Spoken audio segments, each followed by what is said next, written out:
나는 몹시 흔들렸다. 내객을 보내고 들어온 아내가 잠든 나를 잡아 흔드는 것이다. 나는 눈을 번쩍 뜨고 아내의 얼굴을 쳐다보았다. 아내의 얼굴에는 웃음이 없다. 나는 좀 눈을 비비고 아내의 얼굴을 자세히 보았다.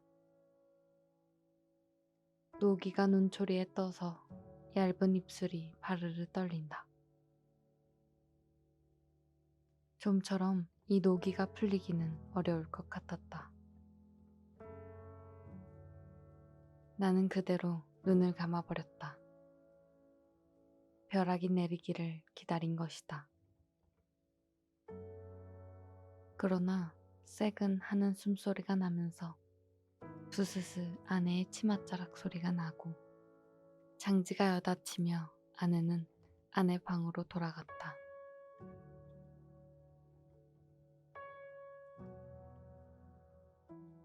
나는 다시 몸을 돌쳐 이불을 뒤집어 쓰고는 개구리처럼 엎드리고 엎드려서 배가 고픈 가운데도 오늘 밤의 외출을 또 한 번 후회하였다.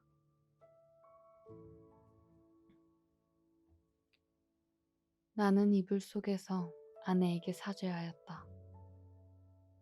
그것은 네 오해라고. 나는 사실 밤이 퍽 이슥한 줄만 알았던 것이다.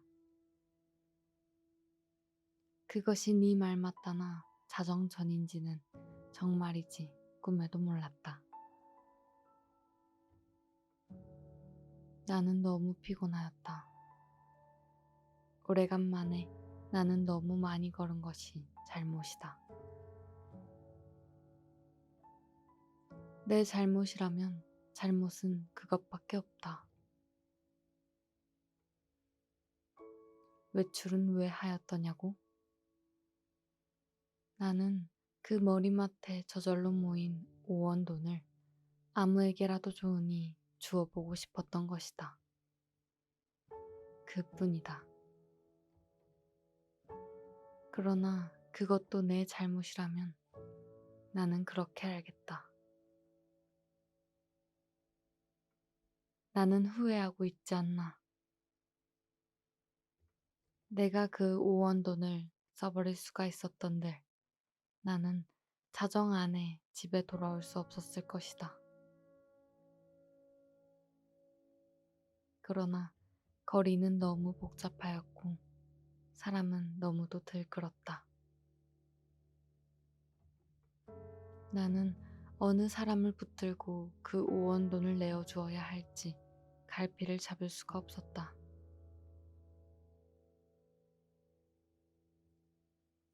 그러는 동안에 나는 여지없이 피곤해버리고 말았던 것이다.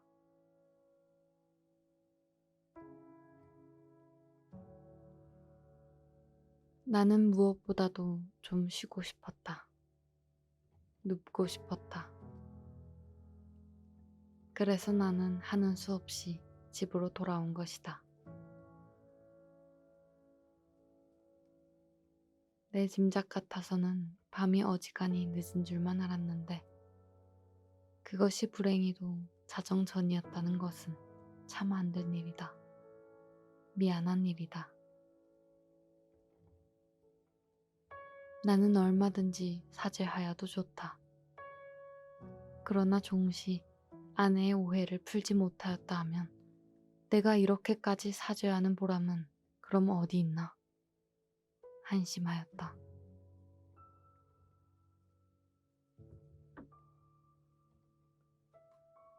한 시간 동안을 나는 이렇게 초조하게 굴지 않으면 안 되었다. 나는 이불을 획 젖혀버리고 일어나서 장지를 열고 아내 방으로 비칠비칠 달려갔던 것이다. 내게는 거의 의식이라는 것이 없었다. 나는 아내 이불 위에 엎드러지면서 바지 포켓 속에서 그 돈 5원을 꺼내 아내 손에 쥐어준 것을 간신히 기억할 뿐이다.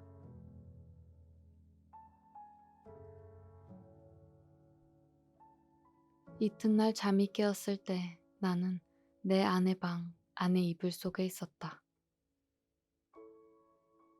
이것이 이 33번지에서 살기 시작한 이래 내가 아내 방에서 잔 맨 처음이었다.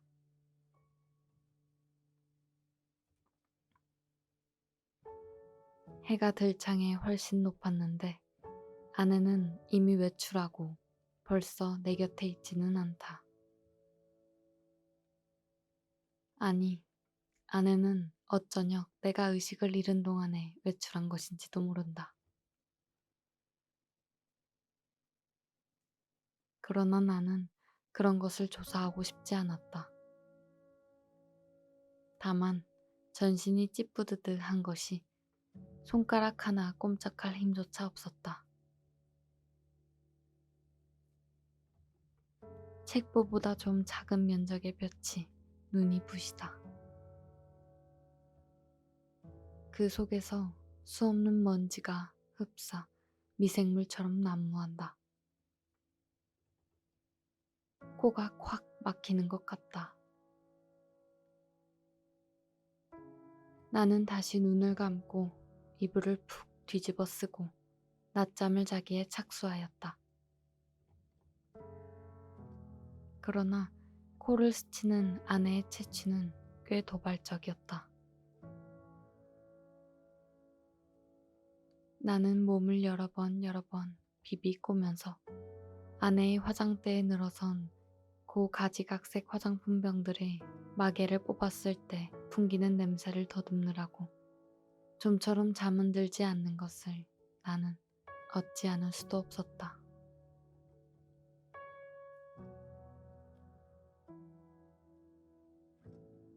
견디다 못하여 나는 그만 이불을 걷어차고 벌떡 일어나서 내 방으로 갔다. 내 방에는 다 식어 빠진 내 끼니가 가지런히 놓여 있는 것이다. 아내는 내 모이를 여기다 두고 나간 것이다. 나는 우선 배가 고팠다.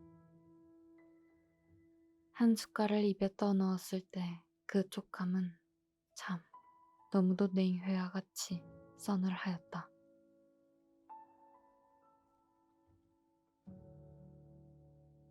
나는 숟갈을 놓고 내 이불 속으로 들어갔다. 하룻밤을 비었던 내 이부자리는 여전히 반갑게 나를 맞아준다. 나는 내 이불을 뒤집어 쓰고 이번에는 참 늘어지게 한잠 잤다. 잘.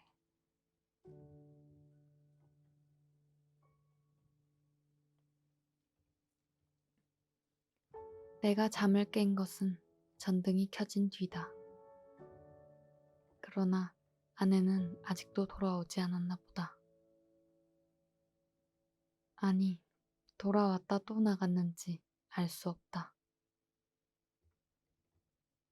그러나 그런 것을 상고하여 무엇하나. 정신이 한결 난다. 나는 밤일을 생각해 보았다. 그 돈 5원을 아내 손에 쥐어주고 넘어졌을 때에 느낄 수 있었던 쾌감을 나는 무엇이라고 설명할 수가 없었다.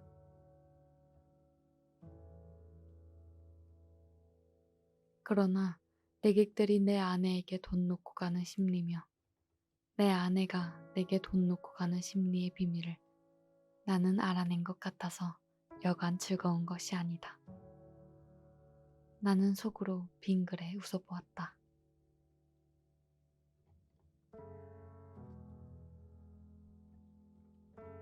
이런 것을 모르고 오늘까지 지내온 내 자신이 어떻게 우스꽝스럽게 보이는지 몰랐다. 나는 어깨춤이 났다. 따라서 나는 또 오늘 밤에도 외출하고 싶었다. 그러나 돈이 없다. 나는 또 어쩌냐게 그 돈 5원을 한꺼번에 아내에게 주어버린 것을 후회하였다. 또 그 벙어리를 변소에 갖다 쳐넣어버린 것도 후회하였다.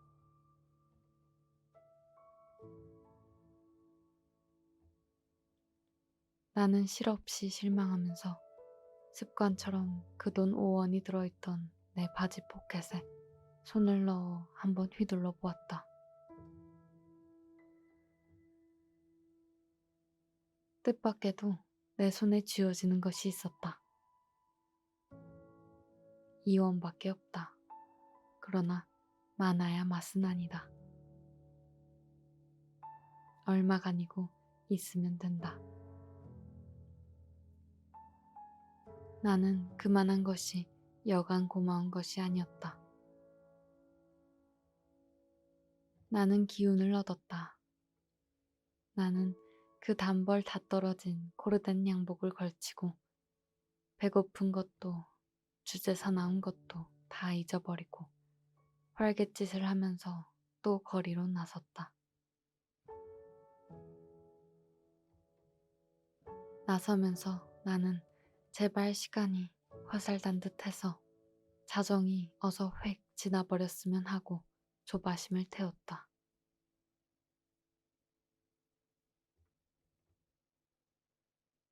아내에게 돈을 주고 아내 방에서 자보는 것은 어디까지든지 좋았지만 만일 잘못해서 자정 전에 집에 들어갔다가 아내의 눈총을 맞는 것은 그것은 여간 무서운 일이 아니었다.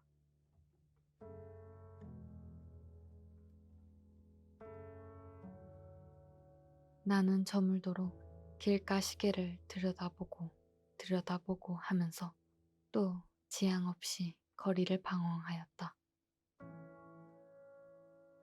그러나 이날은 좀처럼 피곤하지는 않았다.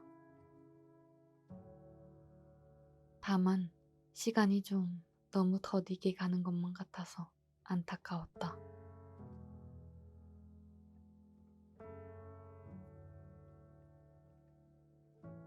경성역 시계가 확실히 자정을 지난 것을 본 뒤에 나는 집을 향하였다. 그날은 그 일각 대문에서 아내와 아내의 남자가 이야기하고 서 있는 것을 만났다.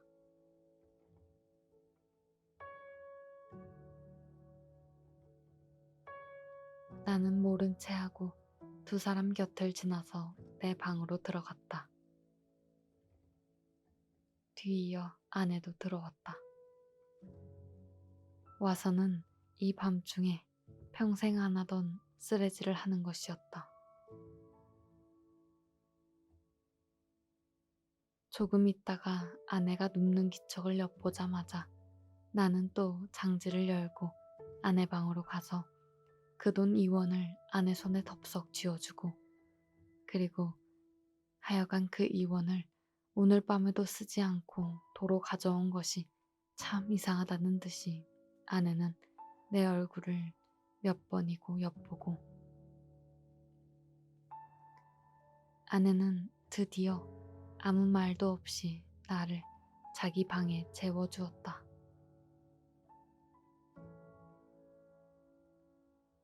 나는 이 기쁨을 세상의 무엇과도 바꾸고 싶지는 않았다.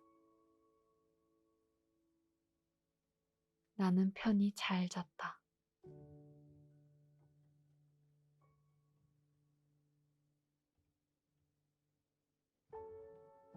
이튿날도 내가 잠이 깨었을 때는 아내는 보이지 않았다. 나는 또 내 방으로 가서 피곤한 몸으로 낮잠을 잤다. 내가 아내에게 흔들려 깨었을 때는 역시 불이 들어온 뒤였다. 아내는 자기 방으로 나를 오라는 것이다. 이런 일은 또 처음이다. 아내는 끊임없이 얼굴에 미소를 띠고 내 팔을 이끄는 것이다. 나는 이런 아내의 태도 이면에 앵간치 않은 음모가 숨어있지는 않은가 하고 저기 불안을 느끼지 않을 수 없었다.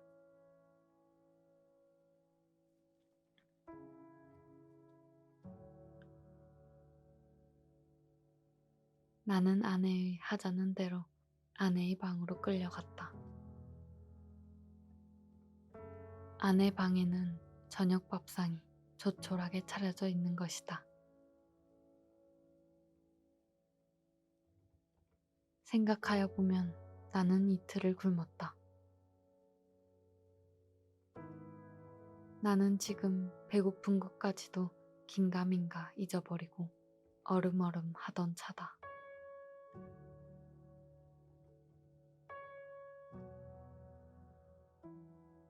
나는 생각하였다.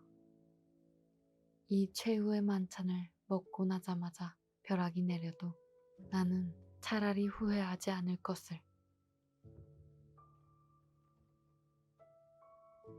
사실 나는 인간 세상이 너무나 심심해서 못 견디겠던 차다.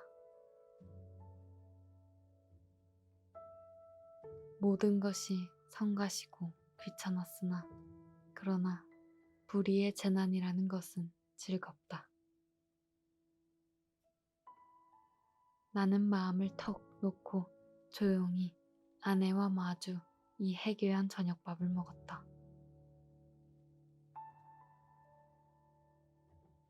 우리 부부는 이야기하는 법이 없었다. 밥을 먹은 뒤에도 나는 말이 없이 부스스 일어나서 내 방으로 건너가 버렸다. 아내는 나를 붙잡지 않았다.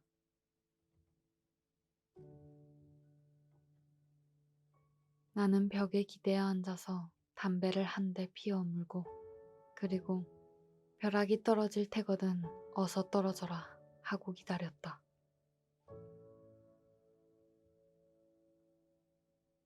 5분, 10분. 그러나 벼락은 내리지 않았다. 긴장이 차츰 풀어지기 시작한다.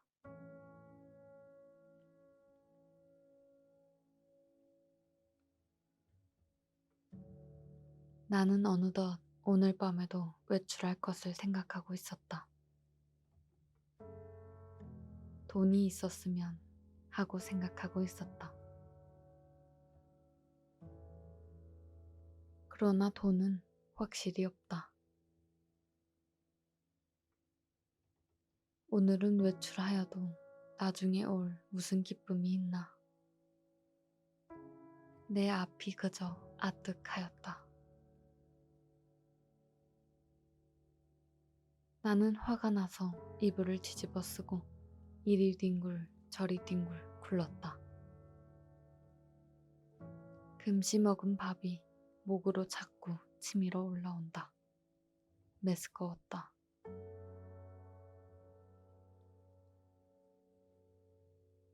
하늘에서 얼마라도 좋으니 왜 지폐가 소낙비처럼 퍼붓지 않나. 그것이 그저 한없이 야속하고 슬펐다.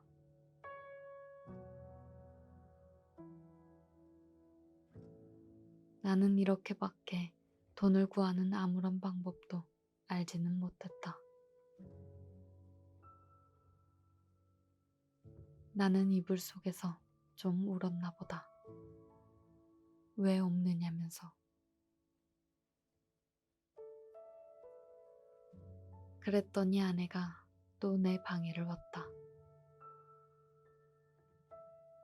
나는 깜짝 놀라 아마 이제야 벼락이 내리려나 보다 하고 숨을 죽이고 두꺼비 모양으로 엎드려 있었다. 그러나 떨어진 입을 새어나오는 아내의 말소리는 참 부드러웠다. 정다웠다.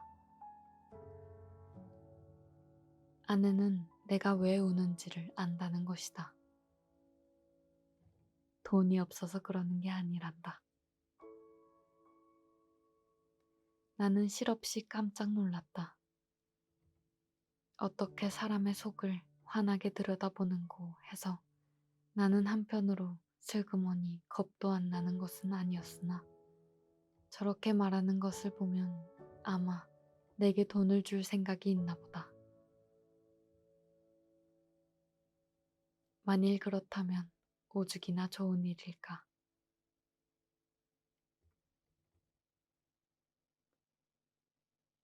나는 이불 속에 뚫뚫 말린 채 고개도 들지 않고 아내의 다음 거동을 기다리고 있으니까 예쏘 하고 내 머리맡에 내려뜨리는 것은 그 가뿐한 음향으로 보아 지폐에 틀림없었다.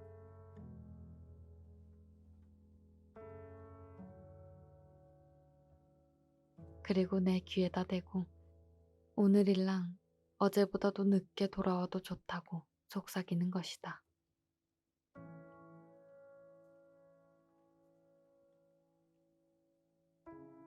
그것은 어렵지 않다. 우선 그 돈이 무엇보다도 고맙고 반가웠다. 어쨌든 나섰다. 나는 좀 야맹증이다. 그래서 될 수 있는 대로 밝은 거리로 돌아다니기로 했다. 그리고는 경성역 1, 2등 대합실 한곁 티룸메를 들렀다. 그것은 내게는 큰 발견이었다. 거기는 우선 아무도 아는 사람이 안 온다. 설사 왔다가도 곧 돌아가니까 좋다. 나는 날마다 여기 와서 시간을 보내리라 속으로 생각하여 두었다. 제일 여기 시계가 어느 시계보다도 정확하리라는 것이 좋았다. 섣불리 서투른 시계를 보고 그것을 믿고 시간 전에 집에 돌아갔다가 큰 코를 다쳐서는 안 된다.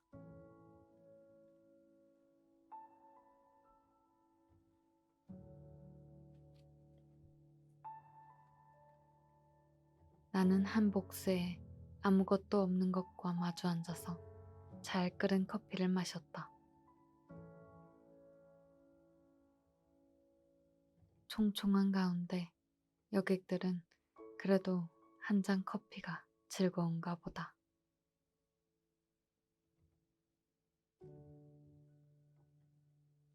얼른 마시고 무얼 좀 생각하는 것 같이 담벼락도 좀 쳐다보고 하다가 곧 나가버린다. 서글프다. 그러나 내게는 이 서글픈 분위기가 거리의 티룸들의 그 거추장스러운 분위기보다는 절실하고 마음에 들었다.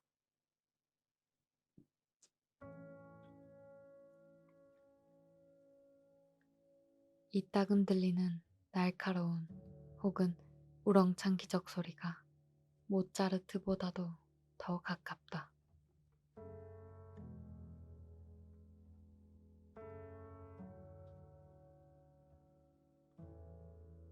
나는 메뉴에 적힌 몇 가지 안 되는 음식 이름을 치 읽고 내리 읽고 여러 번 읽었다.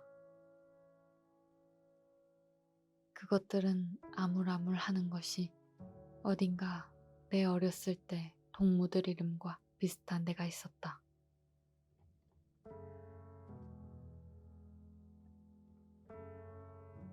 거기서 얼마나 내가 오래 앉았는지 정신이 오락가락 하는 중에 객이 슬며시 뜸해지면서 이 구석 저 구석 걷어치우기 시작하는 것을 보면 아마 닫는 시간이 된 모양이다.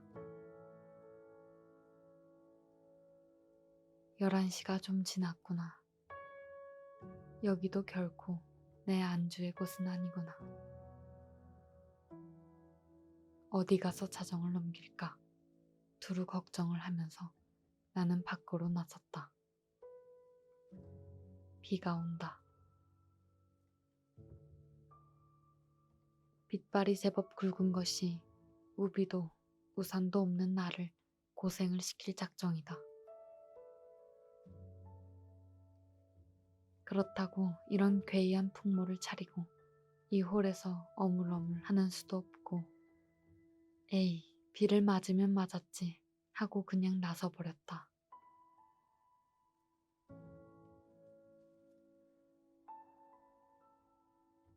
대단히 선선해서 견딜 수가 없다. 코르덴 옷이 젖기 시작하더니 나중에는 속속들이 스며들면서 지근거린다. 비를 맞아가면서라도 견딜 수 있는 데까지 거리를 돌아다녀서 시간을 보내려 하였으나 이제는 선선해서 이 이상은 더 견딜 수가 없다. 오한이 자꾸 일어나면서 이가 딱딱 맞붙는다.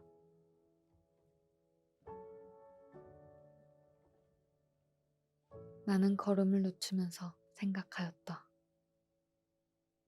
오늘 같은 굳은 날도 아내에게 내객이 있으려고? 없겠지 하는 생각이 드는 것이다.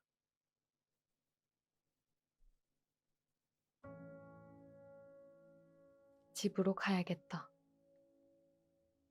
아내에게 불행히 내객이 있거든 내 사정을 하리라. 사정을 하면 이렇게 비가 오는 것을 눈으로 보고 알아주겠지.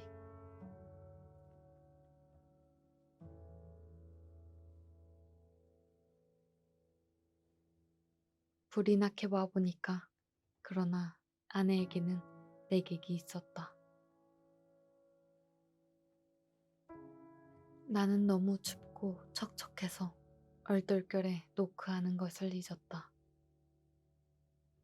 그래서 나는 보면 아내가 덜 좋아할 것을 그만 보았다.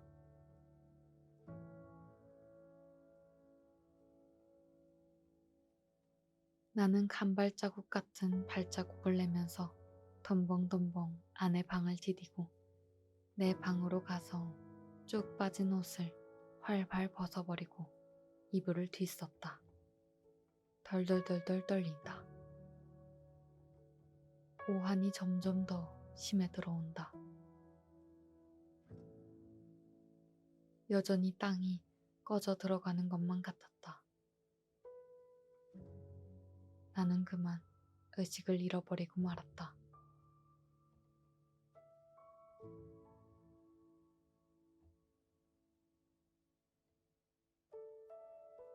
이튿날 내가 눈을 떴을 때 아내는 내 머리맡에 앉아서 제법 근심스러운 얼굴이다. 나는 감기가 들었다. 여전히 으스스 춥고 또 골치가 아프고 입에 군침이 도는 것이 씁쓸하면서 다리팔이 척 늘어져서 노곤하다. 아내는 내 머리를 쓱 짚어보더니 약을 먹어야지 한다. 아내 손이 이마에 선뜻한 것을 보면 신혈이 어지간한 모양인데 약을 먹는다면 해열제를 먹어야지 하고 속생각을 하자니까 아내는 따뜻한 물에 하얀 정제약 4개를 준다. 이것을 먹고 한 잠 푹 자고 나면 괜찮다는 것이다. 나는 널름 받아 먹었다. 쌉싸래한 것이 짐작 같아서는 아마 아스피린인가 싶다.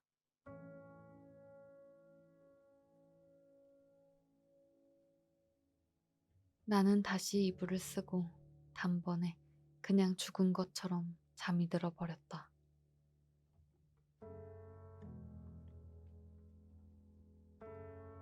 나는 콧물을 훌쩍훌쩍 하면서 여러 날을 앓았다. 앓는 동안에 끊이지 않고 그 정제약을 먹었다.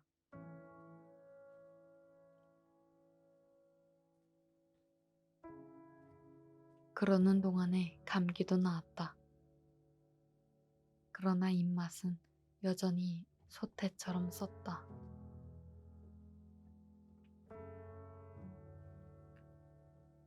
나는 차츰 또 외출하고 싶은 생각이 났다. 그러나 아내는 나더러 외출하지 말라고 이르는 것이다. 이 약을 날마다 먹고 그리고 가만히 누워 있으라는 것이다. 공연히 외출을 하다가 이렇게 감기가 들어서 저를 고생시키는 게 아니란다. 그도 그렇다. 그럼 외출을 하지 않겠다고 맹세하고 그 약을 연복하여 몸을 좀 보호해보리라고 나는 생각하였다.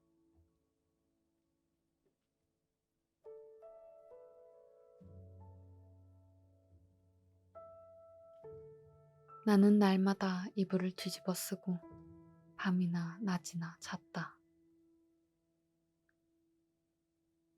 유난스럽게 밤이나 낮이나 졸려서 견딜 수가 없는 것이다.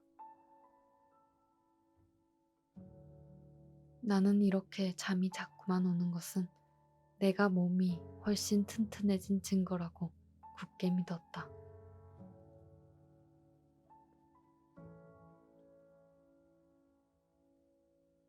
나는 아마 한 달이나 이렇게 지냈나 보다. 내 머리와 수염이 좀 너무 자라서 후뜻해서 견딜 수가 없어서 내 거울을 좀 보리라고 아내가 외출한 틈을 타서 나는 아내 방으로 가서 아내의 화장대 앞에 앉아 보았다. 상당하다. 수염과 머리가 참 상당하였다.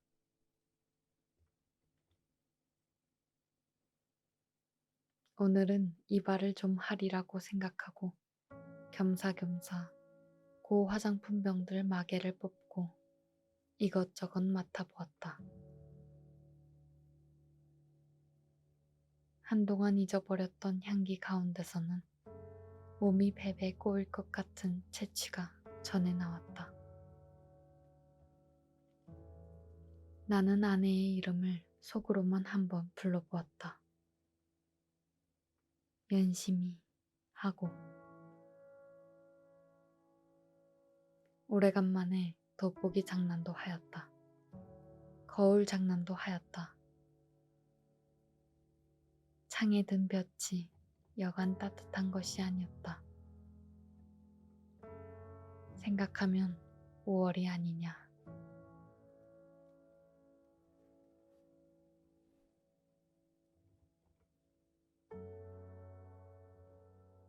나는 커다랗게 기지개를 한번 켜보고 아내 베개를 내려베고 벌떡 자빠져서는 이렇게도 편안하고 즐거운 세월을 하느님께 흠씬 자랑하여 주고 싶었다.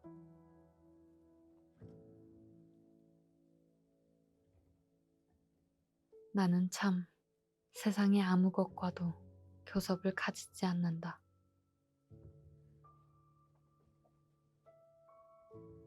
하느님도 아마 나를 칭찬할 수도 처벌할 수도 없는 것 같다.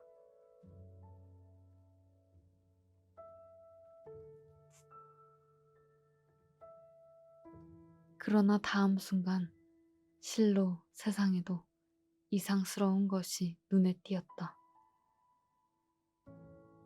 그것은 최면약 아달린갑이었다.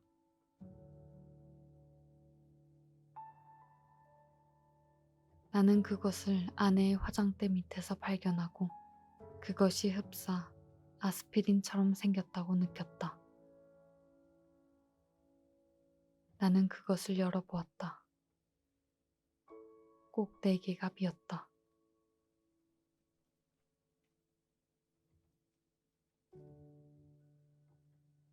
나는 오늘 아침에 4개의 아스피린을 먹은 것을 기억하고 있었다. 나는 잤다. 어제도, 그제도, 그그제도. 나는 졸려서 견딜 수가 없었다. 나는 감기가 다 나았는데도. 아내는 내게 아스피린을 주었다.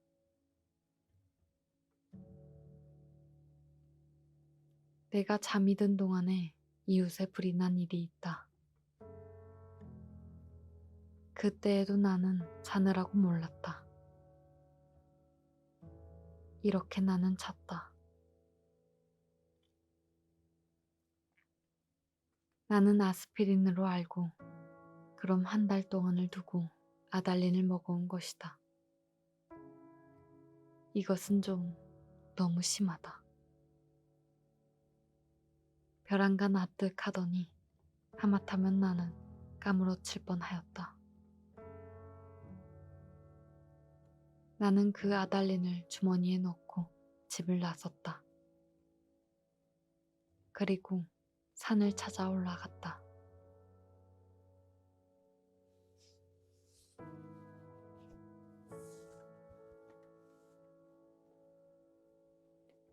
인간 세상에 아무것도 보기가 싫었던 것이다.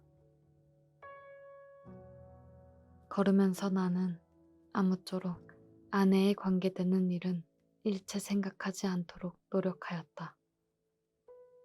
길에서 까무러치기 쉬우니까다.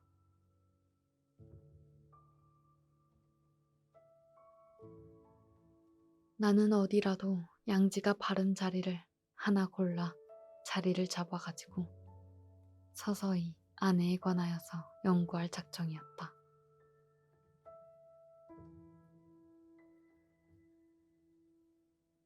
나는 길가의 돌장판, 구경도 못한 진개나리꽃, 종달새, 돌멩이도 새끼를 까는 이야기, 이런 것만 생각하였다.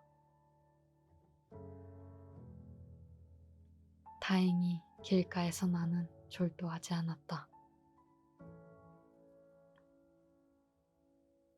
거기는 벤치가 있었다. 나는 거기 정조하고 그리고 그 아스피린과 아달린에 관하여 연구하였다.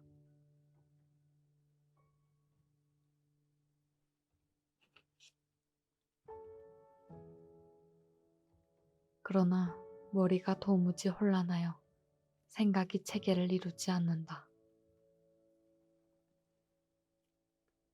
단 5분이 못 가서 나는 그만 귀찮은 생각이 번쩍 들면서 심술이 났다.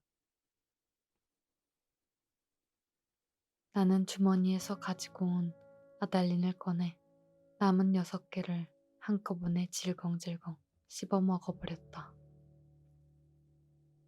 맛이 익살맞다. 그러고 나서 나는 그 벤치 위에 가로 기다랗게 누웠다. 무슨 생각으로 내가 그따위 짓을 했나? 알 수가 없다. 그저 그러고 싶었다. 나는 개서 그냥 깊이 잠이 들었다. 잠결에도 바위 틈으로 흐르는 물소리가 졸졸 하고 언제까지나 귀에 어렴풋이 들려왔다.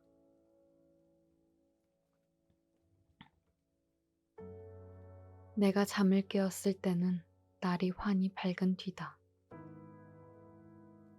나는 거기서 일주야를 잔 것이다. 풍경이 그냥 노랗게 보인다.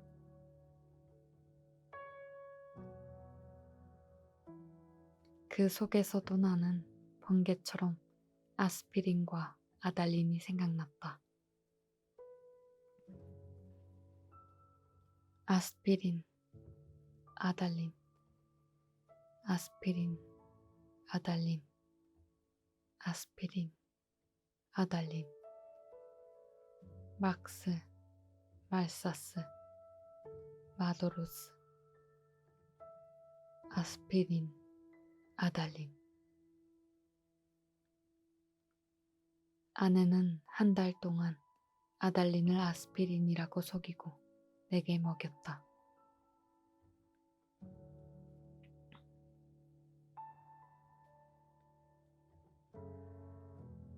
그것은 아내 방에서 이 아달린 갑이 발견된 것으로 미루어 증거가 너무 확실하다.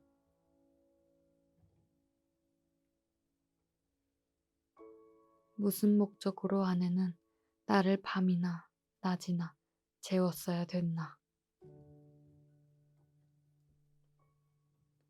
나를 밤이나 낮이나 재워놓고, 그리고 아내는 내가 자는 동안에 무슨 짓을 했나. 나를 조금씩 조금씩 죽이려던 것일까.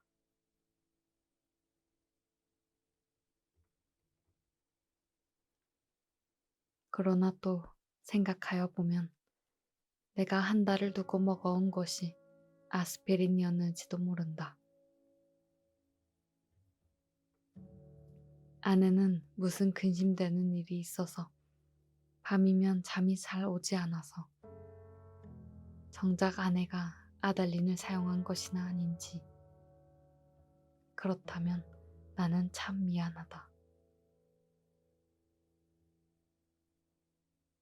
나는 아내에게 이렇게 큰 의혹을 가졌다는 것이 참 안 됐다.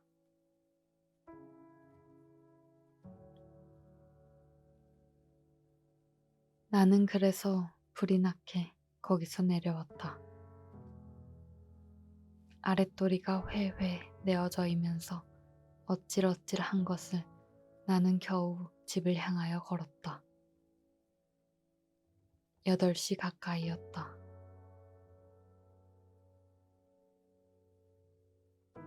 나는 내 잘못된 생각을 죄다 일러 바치고 아내에게 사죄하려는 것이다.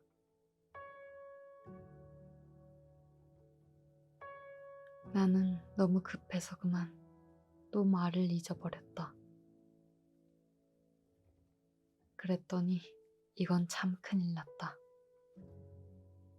나는 내 눈으로 절대로 보아서 안 될 것을 그만 딱 보아버리고 만 것이다. 나는 얼떨결에 그만 냉큼 미닫이를 닫고, 그리고 현기증이 나는 것을 진정시키느라고 잠깐 고개를 숙이고 눈을 감고 기둥을 짚고 섰자니까 1초 여유도 없이 획 미닫이가 다시 열리더니 매무새를 풀어 헤친 아내가 불쑥 내밀면서 내 멱살을 잡는 것이다. 나는 그만 어지러워서 개가 나둥그러졌다. 그랬더니 아내는 넘어진 내 위에 덮치면서 내 살을 함부로 물어뜯는 것이다. 아파 죽겠다. 나는 사실 반항할 의사도 힘도 없어서 그냥 넙적 엎드려 있으면서 어떻게 되나 보고 있자니까 뒤이어 남자가 나오는 것 같더니 아내를 한아름에 덥석 안아가지고 방으로 들어가는 것이다. 아내는 아무 말 없이 다소곳이 그렇게 안겨 들어가는 것이 내 눈에 여간 미운 것이 아니다. 밉다.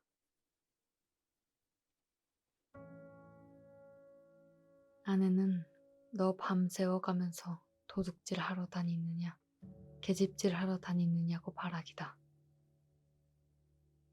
이것은 참 너무 억울하다. 나는 어안이 벙벙하여 도무지 입이 떨어지지를 않았다.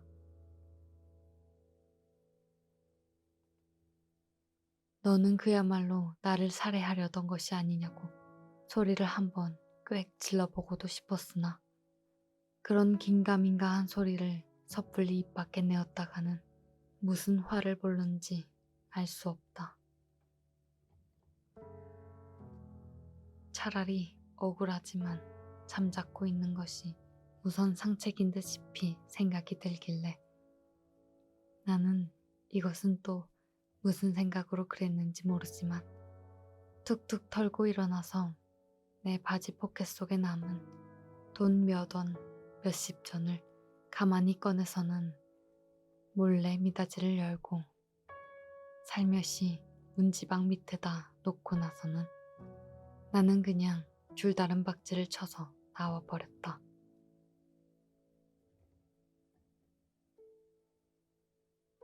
여러 번 자동차에 치를 뻔하면서 나는 그래도 경성역으로 찾아갔다.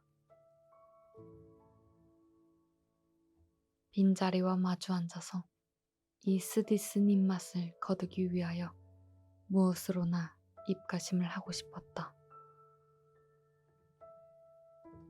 커피, 좋다. 그러나 경성역 홀에 한 걸음 들여놓았을 때 나는 내 주머니에는 돈이 한 푼도 없는 것을, 그것을 깜빡 잊었던 것을 깨달았다. 또 아득하였다. 나는 어디선가 그저 맥없이 머뭇머뭇하면서 어쩔 줄을 모를 뿐이었다. 얼빠진 사람처럼 그저 이리 갔다 저리 갔다 하면서.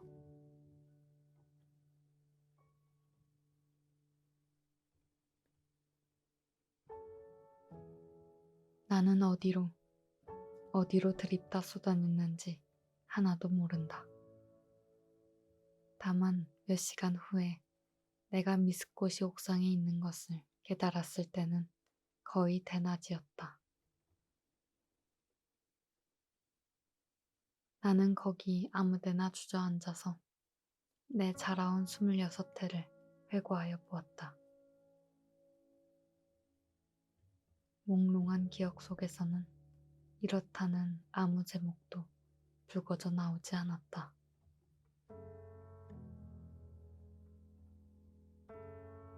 나는 또 내 자신에게 물어보았다. 너는 인생에 무슨 욕심이 있느냐고. 그러나 있다고도 없다고도 그런 대답은 하기가 싫었다.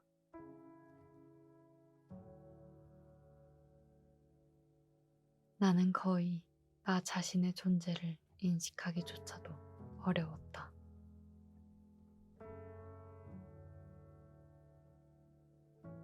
허리를 굽혀서 나는 그저 금붕어들을 들여다보고 있었다. 금붕어는 참 잘들도 생겼다. 작은 놈은 작은 놈대로, 큰 놈은 큰 놈대로 다 싱싱하니 보기 좋았다.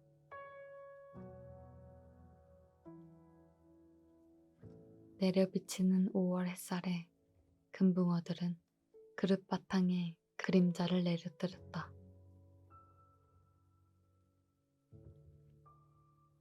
지느러미는 하늘하늘 손수건을 흔드는 흉내를 낸다.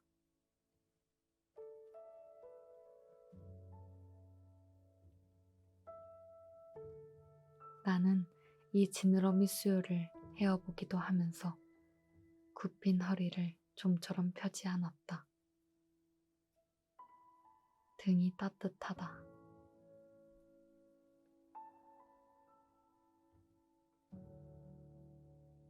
나는 또 오타개 거리를 내려다보았다. 거기서는 피곤한 생활이 또 군붕어 지느러미처럼 흐느흐느 허우적거렸다.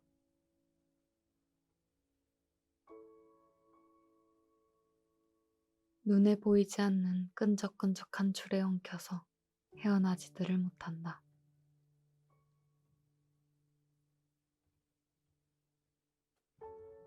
나는 피로와 공복 때문에 무너져 들어가는 몸뚱이를 끌고 그 오타개 거리 속으로 섞여가지 않는 수도 없다 생각하였다.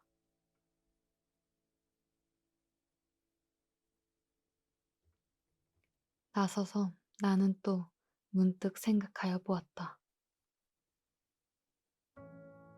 이 발길이 지금 어디로 향하여 가는 것인가를. 그때 내 눈앞에는 아내의 모가지가 벼락처럼 내려 떨어졌다.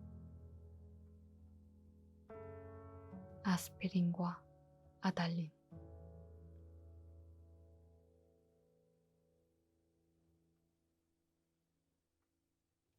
우리들은 서로 오해하고 있느니라. 설마 아내가 아스피린 대신에 아달린의 정량을 나에게 먹여왔을까? 나는 그것을 믿을 수는 없다.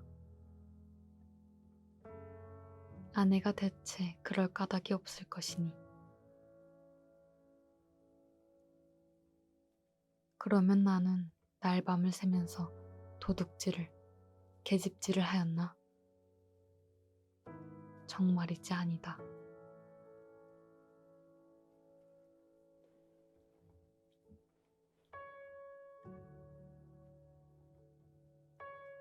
우리 부부는 숙명적으로 발이 맞지 않는 절름발이인 것이다. 내나 아내나 제 거동에 로직을 붙일 필요는 없다. 변해할 필요도 없다.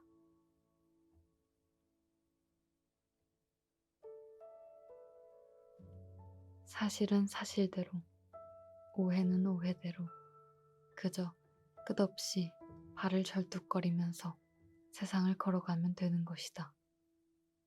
그렇지 않을까?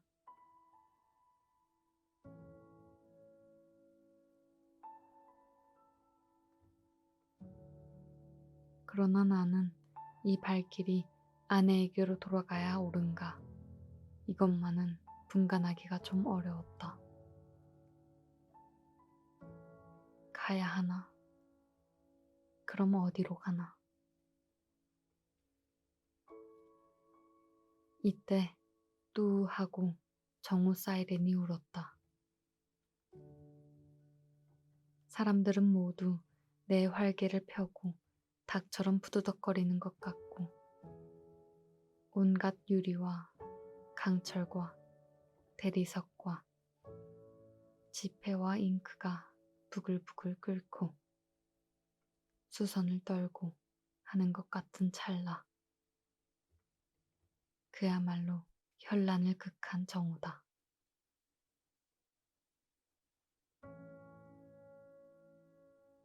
나는 불현듯 겨드랑이가 가렵다. 아하, 그것은 내 인공의 날개가 돋았던 자국이다. 오늘은 없는 이 날개.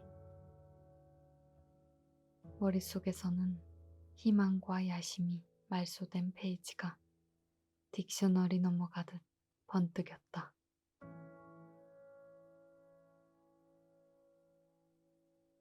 나는 걷던 걸음을 멈추고 그리고 일어나 한번 이렇게 외쳐보고 싶었다. 날개야, 다시 돋아라. 날자, 날자. 한 번만 더 날 잡구나. 한 번만 더 날아보자꾸나.